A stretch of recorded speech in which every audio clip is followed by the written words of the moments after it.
If you want to remove background from an image or a photo on Samsung Galaxy Z Flip 7 or Z Flip 7 FE, then in that case we need to open the gallery and then open the photo that you wish to customize, that you wish to edit. So let's say I'm going to choose this one over here. Tap on this pen icon that we have at the bottom of the screen.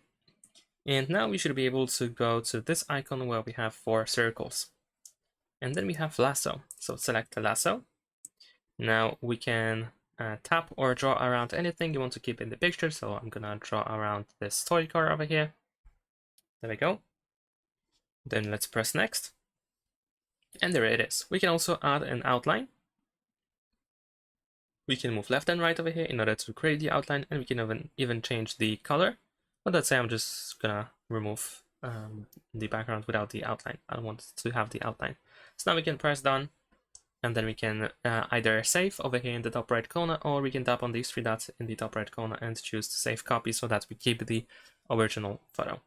And there we go, that's pretty much it. Thanks for watching, leave a like and subscribe.